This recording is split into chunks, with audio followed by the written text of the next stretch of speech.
Yahweh, ngai nangumba melayo.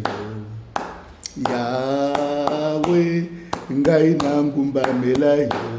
Liboso na yo ne koloso. Ngai nangumba melayo. Père éternel, Père de gloire, le Saint d'Israël, je te loue, je te rends grâce et tu es Dieu. Je t'invoque, tu es vivant, je t'adore, tu es merveilleux. Car toi qui es le Saint d'Israël, toi qui es l'admirable conseiller, efface la personne qui est Onzé, fais de moi un être rempli du Saint-Esprit, afin que tout ce qui sortira de ma bouche ne mane pas du malin, que ça puisse émaner de l'Éternel, parce que Jésus-Christ est Dieu. Je te loue, je te rends grâce et tu es merveilleux. Dans le puissant nom de Rosh Mashiach, ainsi nous avons prié, nous disons Amen. Car je bénis ce soir par le précieux nom de Jésus, parce que notre Dieu est Dieu. Il n'a point changé. Il est toujours resté le même hier, aujourd'hui et éternellement, parce que Jésus-Christ est merveilleux. Lui, il est toujours aux côtés de ceux qui cherchent de l'aide. Si rien ne marche, confie-toi en l'Éternel. Même si tu es malade, tu ne trouves pas la guérison. Toi, tu es à l'hôpital, tout ce qu'on te donne comme traitement, rien ne marche. Ne crains rien, car il y a un homme qui s'est sacrifié sur la croix à cause de nous. Il y a un homme qui s'est livré comme un rançon, afin que toi, tu ne puisses pas être assujetti contre des puissances ténébreuses de la maladie, mais afin que toi, tu puisses être guéri, parce que Jésus-Christ est Dieu. Il est le même hier, aujourd'hui et éternellement. Parce que je m'en souviens, il y avait une personne qui était malade. Mais car cette personne, il avait sa foi, qu'il y a un homme qu'il s'est sacrifié à cause de lui. S'il souffre, mais s'il crie au secours à lui, Dieu va toujours le venir en aide. Parce que tout est possible en Jésus-Christ. Si tu es malade, la famille t'a abandonné, l'hôpital t'a abandonné, mais il y a un docteur de docteurs, que son nom c'est un antibiotique, c'est Jésus-Christ de Nazareth. Il te guérira, il te délivrera de tout dont tu souffres. Là où tu n'as plus d'assurance, mais son assurance est là. Le véritable assurance, c'est Jésus-Christ. Le véritable docteur, le véritable protecteur, c'est Jésus-Christ. Le véritable l'homme qui guérit là où tu n'as pas la foi, tu n'as plus l'assurance, mais lui te connaît par ton nom. Il te connaissait depuis le sein maternel, que X, tu lui appartiens, que Z, tu lui appartiens, que A m'appartient. Le diable n'a aucun pouvoir sur lui. Tout pouvoir nous a été donné par notre Père, par notre Seigneur, par notre Rédempteur, qui est Jésus-Christ de Nazareth. Car ce soir, je vais lire dans le livre de Ésaïe 38. Donc je vais lire, je commence par le verset 1, au moins jusqu'au verset 7. Je lis au nom du Seigneur Jésus-Christ. En ce temps-là, Ézéchias fut malade à la mort. Le prophète Ésaïe, fils d'Amoth, vint auprès de lui et lui dit, ainsi parle l'Éternel, donne les ordres à ta maison, car tu vas mourir et tu ne vivras plus. Ézéchias tourna son visage contre le mur et fit cette prière à l'Éternel.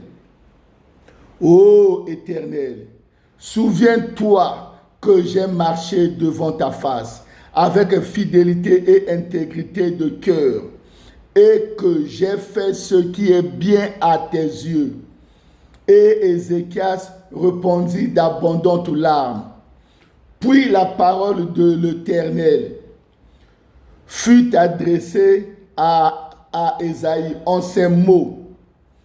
Va et dit à Ézéchias, ainsi parle l'Éternel, le Dieu de David, ton père.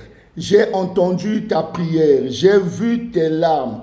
Voici, j'ajouterai à tes jours Voici, j'ajouterai à tes jours 15 ans. Je te délivrerai, toi et cette ville, de la main du roi d'Assyrie. Je protégerai cette ville. Et voici, de la part de l'Éternel, le signe auquel tu connaîtras que l'Éternel accomplira la parole qu'il a prononcée. Parole de Dieu. Amen. Bien-aimés dans le Seigneur, la Bible nous parle d'un roi, qui est le roi Ézéchias. Le roi Ézéchias, au temps de ses pères, ils ont fait ce qui était mal aux yeux de l'Éternel. Mais quand Ézéchias a succédé son père, les temples du Seigneur étaient abandonnés. Les gens, ils ont fait élever les temples du Baal. Le Dieu Baal était en train de régner partout. Mais Dieu n'était pas d'accord parce que son peuple lui avait tourné le dos. Mais dès que Ézéchias est devenu roi, il a rétabli encore de prier le nom de l'Éternel. Il a fait ce qui était bien aux yeux de l'Éternel. Mais bien aimé, laisse-moi te dire, tu es un chrétien, tu as bien commencé avec le Seigneur. Un certain temps, oh Hérochoa, toi tu as oublié la voie. Ou peut-être dans le vol, ou peut-être dans l'adultère, ou peut-être dans l'escroquerie, ou peut-être de faire du mal au sein des prochains, ou peut-être au sein des églises, de critiquer les hommes de Dieu, ou peut-être au sein du peuple, d'insulter ton président, ou peut-être au sein du travail, tu insultes tes chefs, toi tu respectes rien au sein de la famille. Tu insultes ton père, tu insultes ta mère, tu insultes tes grands frères, tout le monde, les oncles, des tantes. Toi, tu deviens rebelle. Mais or que tu es un chrétien, tu es fait à l'image de Dieu. Dieu n'adore pas ça. Tu es fait à l'image de Dieu. Tu es un fils de Jésus-Christ. Mais Dieu était avec toi. Dieu marchait avec toi. Tu avais la crainte de l'Éternel, mais un temps tu as oublié la crainte de l'Éternel. Tu deviens un rebelle à la face de l'Éternel.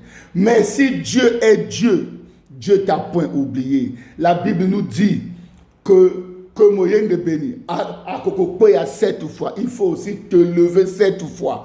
Quand tu tombes, ne reste pas par terre, mais lève-toi, lève-toi, lève-toi avec le Seigneur. Car Dieu n'abandonne point.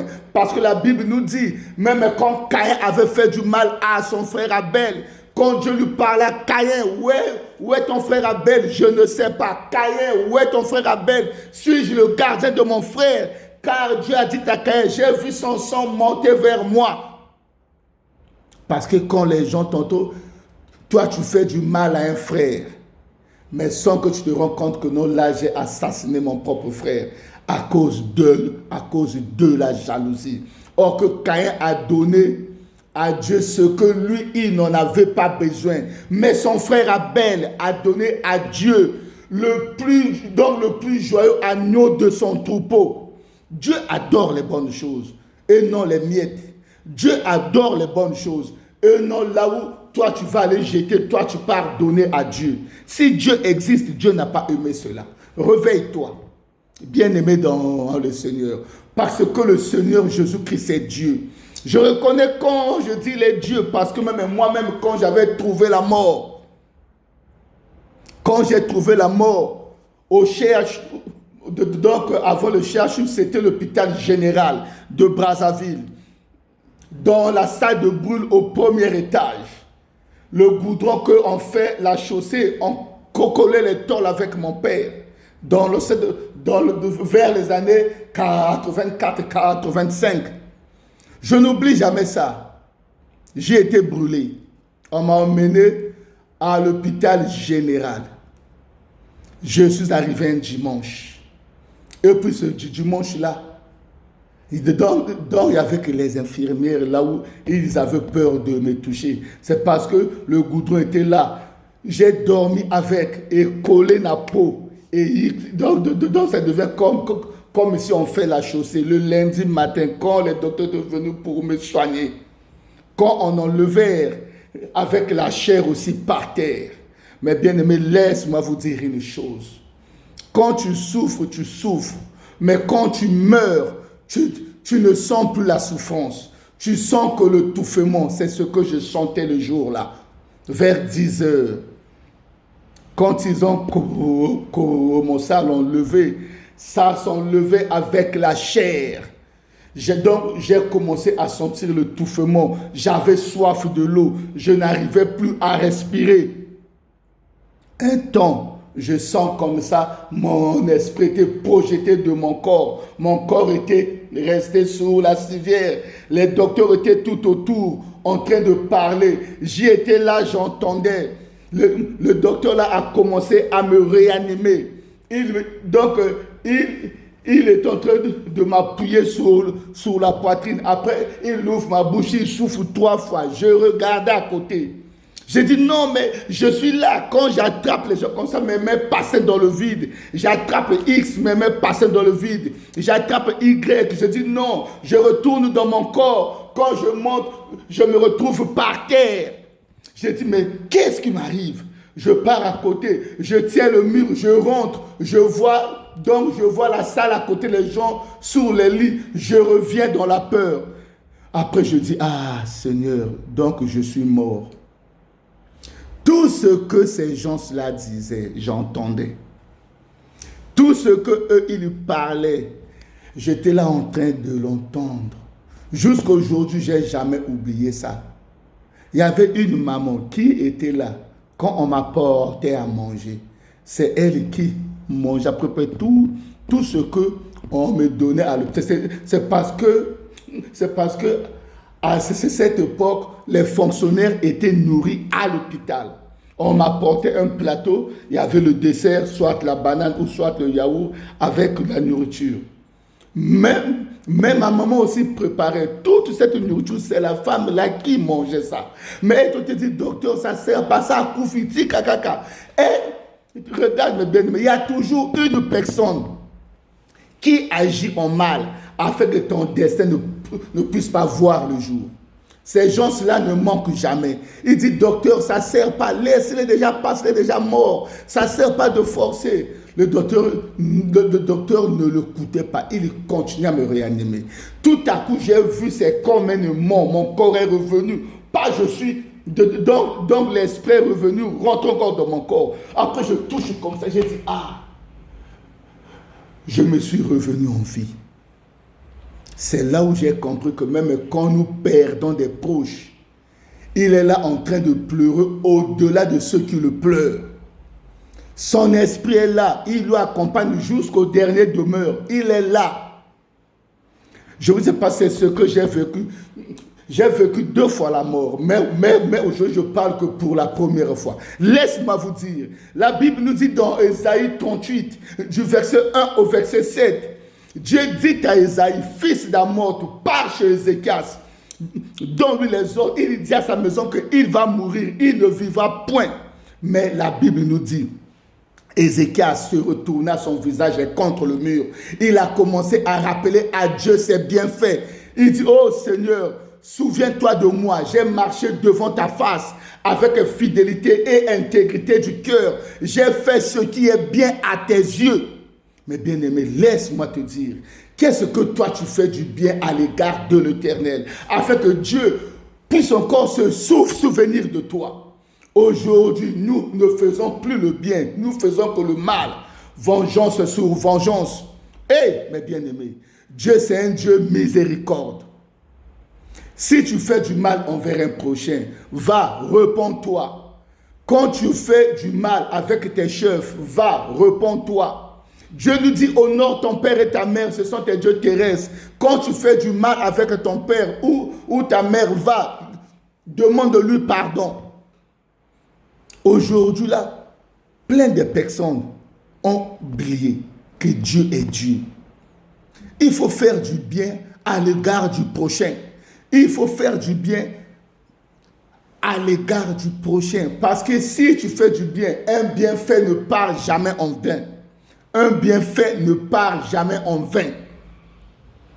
Dieu, dans sa bonté, dans sa miséricorde, dans le livre des annales des chroniques du royaume, tout ce que nous faisons du bien est écrit. Tout ce que aussi nous faisons du mal est écrit. Quand le mal va t'arriver, Dieu va aller lire dans le livre des souvenirs du royaume. Qu'est-ce que tu as fait du bien? Si tu fais que du mal, le mal va te rattraper. Si tu fais que du bien, le bien aussi va te rattraper. Parce que la Bible nous dit, Ézéchias s'est tourné son visage contre le mur. Il a commencé à rappeler à l'Éternel. Il a commencé à rappeler à l'Éternel. Il fit cette prière. Il dit, ô Éternel, dans le verset 3, ô Éternel, souviens-toi que j'ai marché devant ta face avec fidélité et intégrité du cœur et que j'ai fait ce qui est bien à tes yeux. Et Ézéchias répandit des larmes, répandit d'abondantes larmes. Mais la parole de l'Éternel fut encore adressée à Ésaïe dans ces termes. Ainsi parle l'Éternel. Retourne chez Ézéchias. J'ai entendu sa prière. J'ai vu ses larmes. Dieu lui dit, tu ne mourras plus. Tu ne mourras plus. Dieu lui a ajouté 15 ans de vie. Dieu lui a ajouté 15 ans de vie. Dieu dit que non, je te protégerai aux mains du roi d'Assyrie.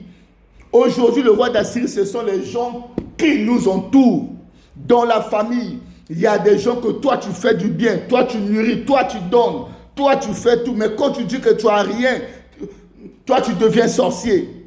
Quand tu dis que tu n'as rien, alors comme objet à moquerie, il parle du mal de toi partout. Mais tout le temps que toi, tu lui fais du bien, il a parlé du bien de toi. Mais donc, l'homme ne peut pas manquer. Nous ne sommes pas des dieux. La personne qui te donne tous les jours, me dit, il n'y a pas que toi, il y a aussi les autres. Il ne faut pas lui prendre comme un otage de tes souffrances. Il ne faut pas lui prendre comme un otage. Là où non, robinet, quand je viens, j'ouvre, je bois, après je pars. Non. Chaque de nous a son tour chez le coiffeur, chez le médecin. Chacun a son tour. Aujourd'hui, c'est toi. Laisse aussi les autres demain. Mais bien aimé, l'homme qui t'a toujours donné, la femme qui t'a toujours donné. Mais pourquoi, quand on te dit que non, elle n'en a pas, comme si c'est le poceau partout. Tu as oublié tous les bienfaits que lui te faisait. Auquel il y est, les enfants malades y est, Nzalanandako y est, au Salibo y est, mais quand on dit que Zangi est comme les débats, pourquoi? Pourquoi nous sommes comme ça? C'est pas bien. La Bible nous dit, le roi d'Assyrie, c'est des gens qui se lèvent dans nos vies. Du côté du boulot, du côté de la famille, du côté des amis, de tous endroits, du côté là où toi tu pars dans les loisirs. Il y a des gens que lui, il sort chez lui chaque matin. Il n'a ni 5 francs dans la poche. Il fait ses calculs sur les têtes des autres. Il dit que, je sais que dans tel bar, il y a X qui vient toujours. Il calcule dedans, il connaît le programme de tout un chacun. Il sait que X, il sort de sa maison à tel et tel, il passe de tel endroit à tel endroit, il va t'attendre là. Donc, ils ont fait des ordinateurs dans leur tête. Au lieu de penser pour le bien, mais ils pensent pour le mal, de nuire les autres. Quand tu dis qu'il n'y a rien, il commence à t'insulter. Comme objet, il y a moquerie. Partout, il passe. Il parle que du mal en ton nom. Mais or que toi, tu lui as jamais fait du mal. Il t'a jamais partagé. Ni même 5 francs, ni même un morceau de pain. Laisse-moi te dire, les gens qui ont mangé le poisson et le pain de Jésus-Christ de Nazareth devant Ponce Pilate sont encore les mêmes qui lui ont renié afin qu'ils puissent choisir un assassin qui était Barabbas. L'homme qu'ils ont mangé son pain et son poisson, ils lui ont renié. Mais combien de fois toi, fait de chair et de sang, mais lui qui était Dieu, bien-aimé, la personne qui leur a fait des miracles, ils étaient guéris, il y a eu des prodiges et des miracles, ils lui ont renié. Mais combien de fois toi, ils vont te renier. Laisse-moi te dire, tous ceux qui n'ont jamais accepté le Seigneur Jésus-Christ étant que Seigneur et Sauveur, ils n'ont jamais du pitié. Ce sont les rois d'Assyrie. Ils vont te faire la guerre, mais laisse-moi te dire, ton Dieu est vivant. Ton Dieu dit, ne crains rien. Dans Ésaïe 41, 10, ne crains rien, car je suis votre secours. N'ouvre point des yeux inquiets. Je suis ton Dieu. Je te fortifie. Je viens à ton secours. Je te soutiens par ma droite triomphante. Mais si Dieu te soutient par sa droite, qui va te racheter? Qui va te racheter entre les mains de l'Éternel pour te faire du mal, pour te rendre à néant dans la boue et dans la poussière? Dieu est Dieu, il restera Dieu. Laisse-moi te dire, Dieu a dit à Ézéchias, je te protégerai aux mains du roi d'Assyrie. Je te délivrerai. Je te délivrerai. Ainsi que cette ville, afin que la parole que j'ai prononcée, que ça puisse s'accomplir. Parce que Jésus-Christ est Dieu. Sa parole s'accomplit toujours. Crois en lui et tu verras la gloire de Dieu se manifester dans ta vie. Ma soeur, je suis en train de prêcher là. Crois en lui et tu verras la parole de Dieu se manifester dans ta vie. Parce que Jésus-Christ est Dieu. Père éternel, Père de gloire, le Saint d'Israël, je te loue, je te rends grâce et tu es Dieu. Je t'invoque, tu es vivant. Je t'adore, tu es merveilleux.